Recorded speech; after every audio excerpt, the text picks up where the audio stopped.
Hey there, I'm Brooke Ritchie. Thanks for tuning in to my channel where I talk all things trauma recovery and the blend of voice work and music and psychology. So I'm here, I'm an indie rock artist, a vocalist, and multi-trauma survivor. I am also a film composer.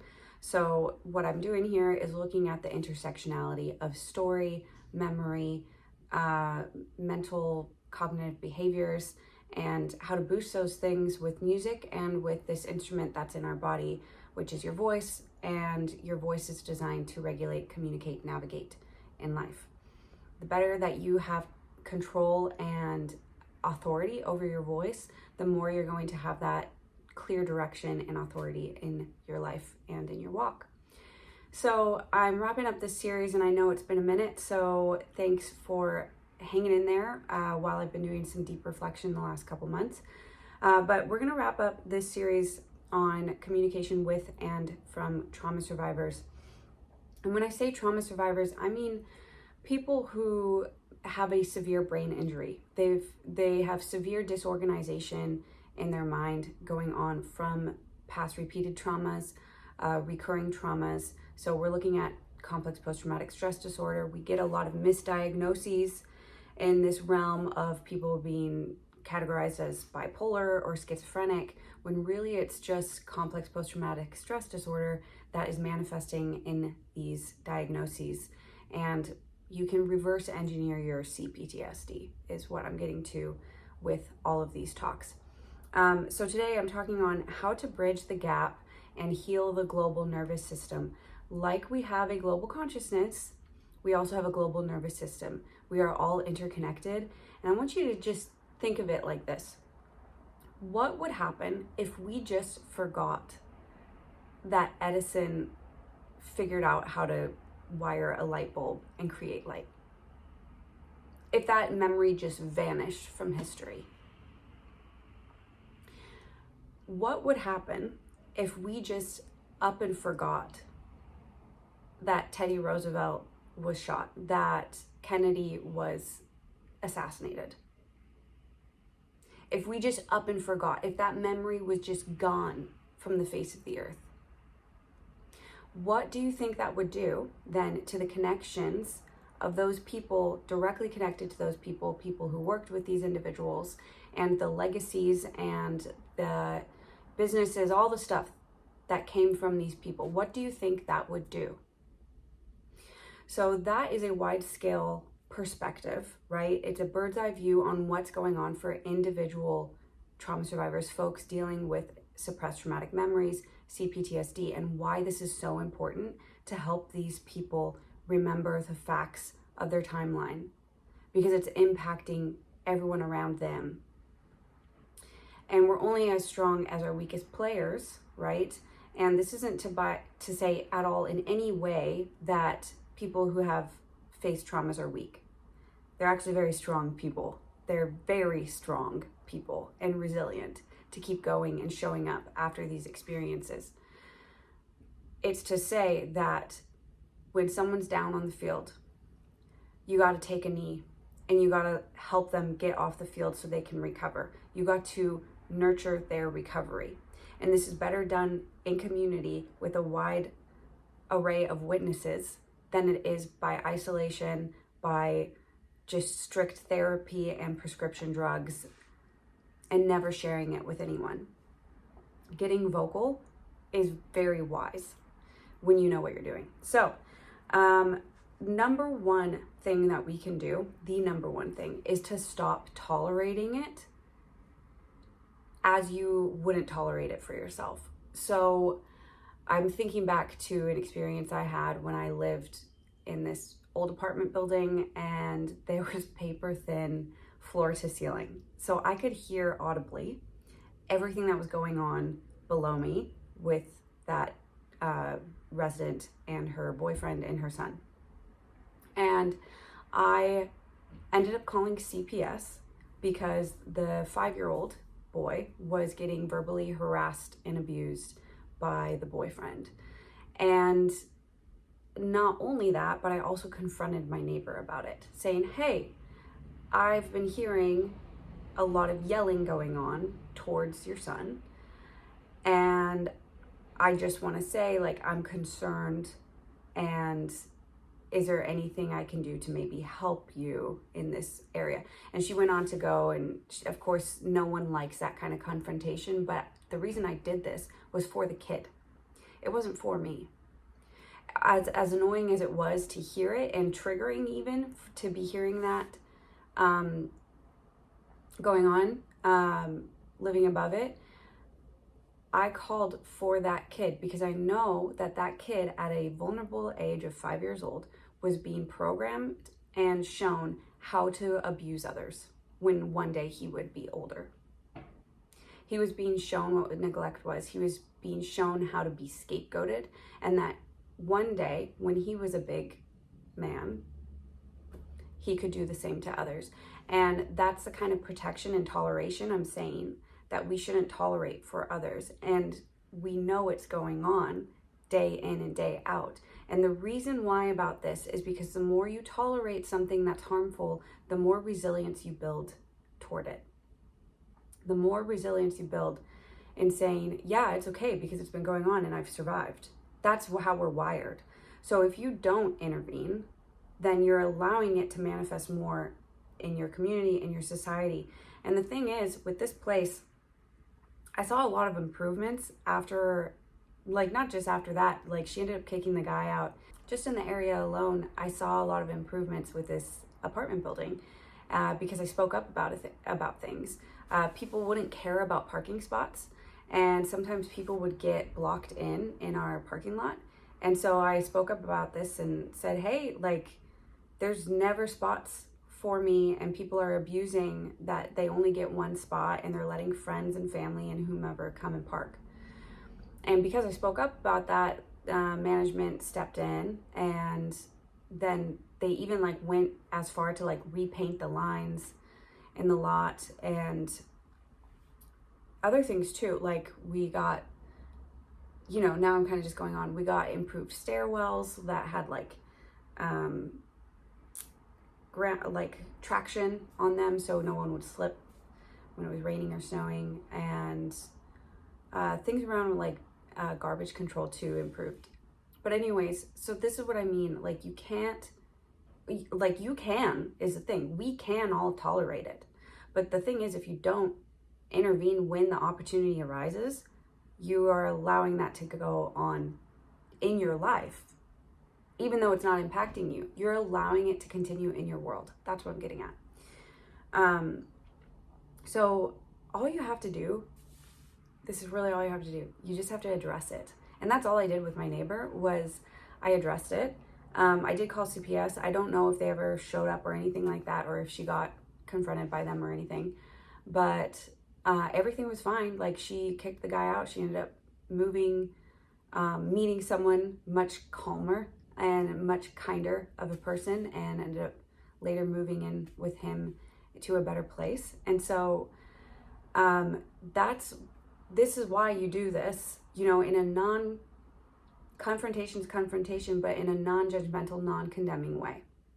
By saying, hey, I see what's going on. And while that makes someone vulnerable and feel maybe embarrassed or ashamed, it also says this. It says, I care about your human experience, and I know I wouldn't tolerate this for myself, so why should I tolerate it for you? It's mirroring going on. And that's why this is so important in healing our global nervous system, is because when you just look on by, when their life situation could be improved, you're tolerating it in your world. Does that make sense? I really hope this makes sense. You're tolerating the thing to continue in your world because you're seeing it happen and you're not saying anything. Okay, number 2, learn how to collaborate. Collaboration is the key to growth and really to life, because we are interconnected. And if you can't learn how to collaborate, just because your life looks different, or just because you're used to how you're expecting life to look for everyone, right? That is just causing disconnect with the nervous system, the global nervous system, right? It's a whole network. It's a whole network. Literally think of it like your body. If you've been in situations and places like me where it's like you have blockages going on in the body, and there's that thing with the fingers where your fingers turn white. It's a circulation problem. Those are blockages in the body. It's the same thing with society. It's the exact same thing. And refusing to collaborate with those people, any person who's different from you, is creating a blockage. So what does this look like for someone who they're doing really well, they don't have any blockages, they don't have any issues with trauma, they've never had to deal with trauma in their life in any sort of way.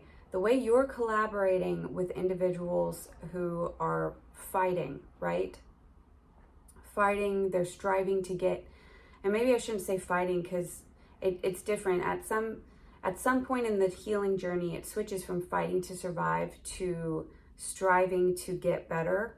And sometimes it's like this, like a seesaw going back and forth. Like sometimes you're surviving, sometimes you're striving. And it's going back and forth until you can finally kind of just level out and get off the seesaw altogether. And then you're thriving. So that's kind of what's going on for these folks. You want to do, kind of going back to the last point, is collaborating with them and drawing them ahead, like pulling them forward and beckoning, right? Like you're not forcing, there's no leash on this person or anything. Like you are just beckoning them forward with focusing on the good that they bring, on the gifts that they do have, on the qualities that they can bring to the table. Like I wrote a blog post about this. If you read my blog, Get Vocal Blog, I share about a homeless man who I passed by, and he was with a shovel landscaping the side of the road in the mud, these stairways to then lead up to his tent, away off of the street. And I saw that and I was like, this guy can landscape. This guy needs a job. Like, someone give him a job. I couldn't give him a job, but I was like, someone needs to give this guy a job. Like, he's talented.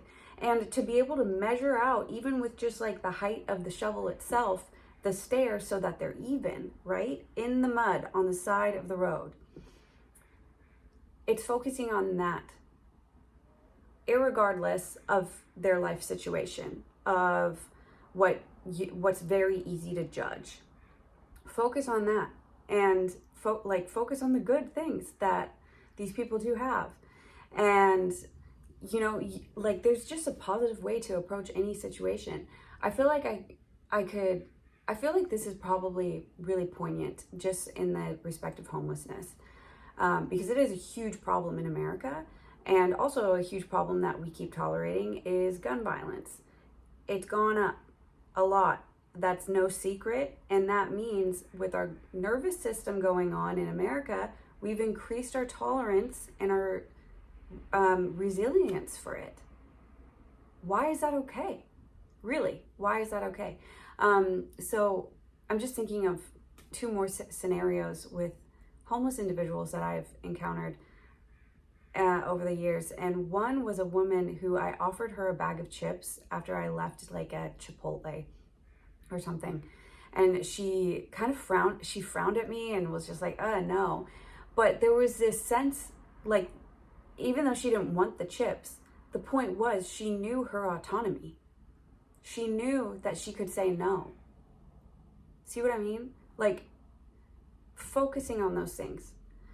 Not the, you should take this just because it's free and I'm giving it to you, I'm blessing you. Like, no, that's actually really disgusting behavior, and it's borderline rape culture, to be honest.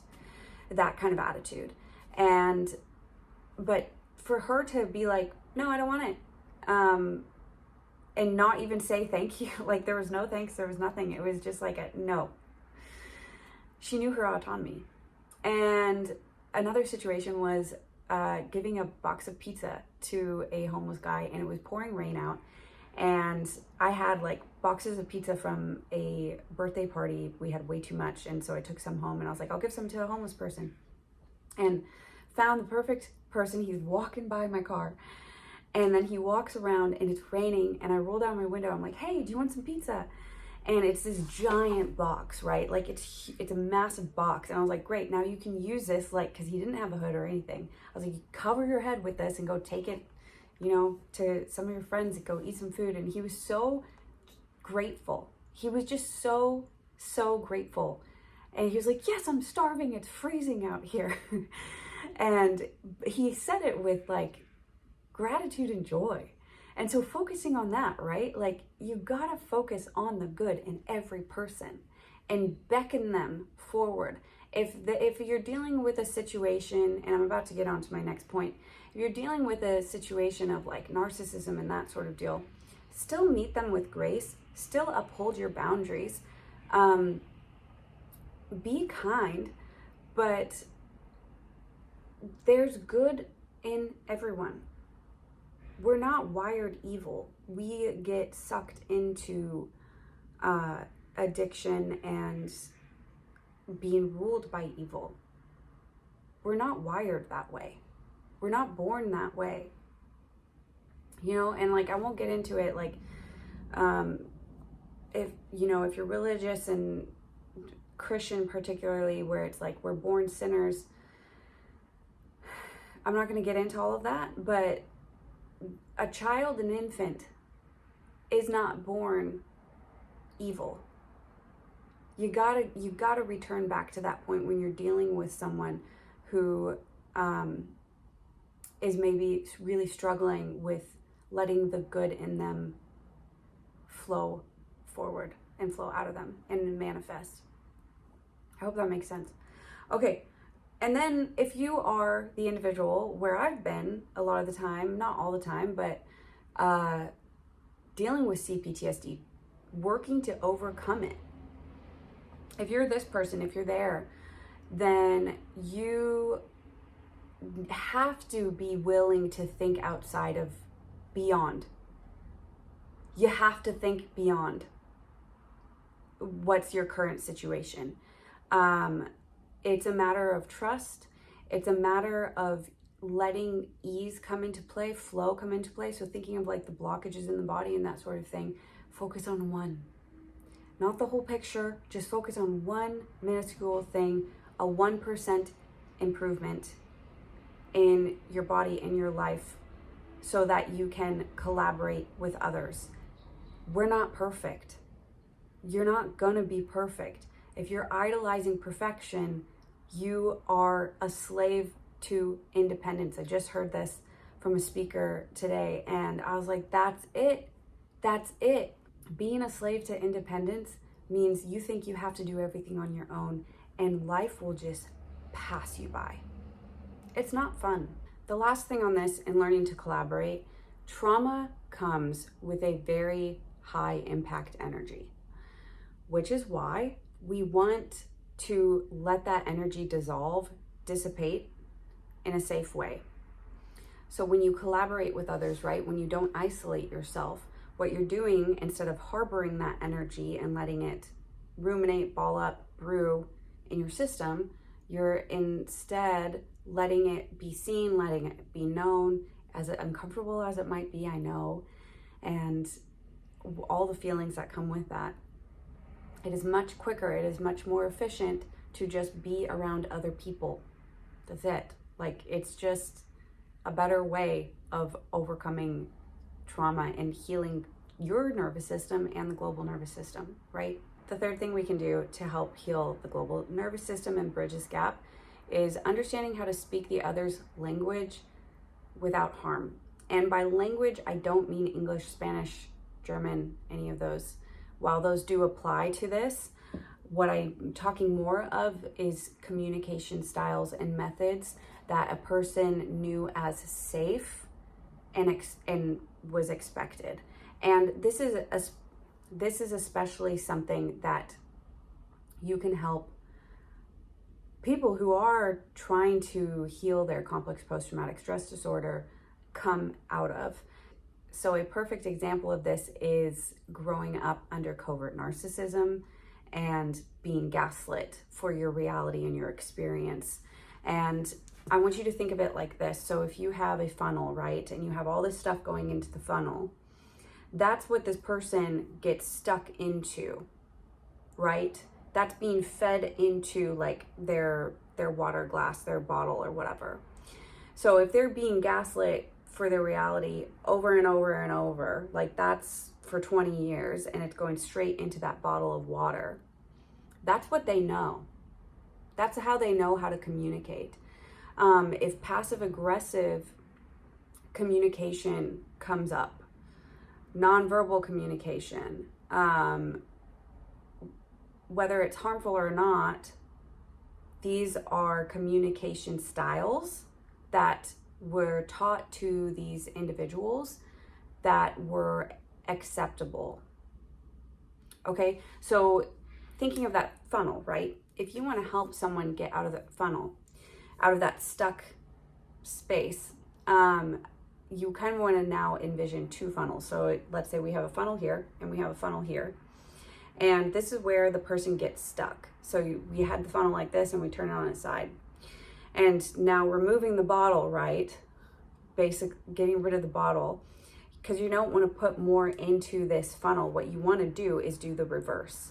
It's a whole reversing going on, so that instead of a infinity loop continuing on in this person's life, they are actually getting set free from that gaslighting. So what would this look like? It means you actually could help someone undo all of this damage by gaslighting them in a way that's actually helping them. And I know that sounds wild, but it actually does work. And the thing about this though is you can never force healing. You can give extensions, invitations for people to join in this. It's their intuition, right? That they ultimately need to be able to tap into so that they can feel those choices of autonomy, the freedom of autonomy, okay? To be able to change their life. But this is something, because it's a really big, it's a real big issue. I don't know all the stats, but it's a really big issue of, I even had a phone conversation today where they're like, well, you did this to save money, right? And I'm like, actually, no, this is not why I did this. And like, that's very, very subtle, but it's an insertion of like, this is why you did this. It's an insertion of what I'm expecting your reality to be, when it's like, no, actually, that's not it at all. And so anyways, learning how to speak the other's language without harm. And if you're on the other side of this, if you're someone who complex post-traumatic stress disorder and you're trying to collaborate with people who aren't dealing with any of these issues, even if they have in the past, your task and your challenge here is to really regulate yourself so that you can collaborate with them, to maybe challenge yourself with being a little bit more direct, because these people are used to direct language. You might be used to indirect language, to covert communication, right? Because of the gaslighting and all that stuff. But they might be used to only direct. So if you can't verbalize, right? If you can't verbalize, it's up to you to like really just stay on top of communication with people. And it might be really exhausting. It might drain you a little bit, but it's definitely worth the effort. And that's my last point for all of this, is we aren't perfect. We are all very different. We all interpret and process information differently. So what you're looking for in all of this are people continuing to show up. Are they showing up with effort? Are they putting effort out there to improve maybe their life, to collaborate with you, to create something? So on that note, it's almost 2026, and I just want to say thank you so much for tuning in to this channel and hear me talk. If there's anything you want to hear me address, I would love for you to drop that in the comments. You're also welcome to reach out to me via brookeritchie.music. And if you are someone that is trying to find some clarity in life, you feel really stuck, like you have vocal blockages, you have emotional blockages going on, I invite you to join Amplify Your Voice. This is my 6-week reset program. Most participants get on their way and get unstuck before the 6 weeks is up. The way the program is designed is to fit into your life so it doesn't feel overwhelming, like an overwhelming commitment. I'm not sure if I'm going to have enough time, sort of deal. It is all built around your pace and your ability to tune in to your voice. Like I said at the start of this video, your voice is your regulator, communicator, navigator. The better that you can exercise and utilize your voice, the better your life is going to be, because it really does drive where you go. The language is the fuel for your destination. So thank you so much for being here. I'd love to see you in the program. Links for that and a few other things below. And I'll see you in the new year. Happy New Year.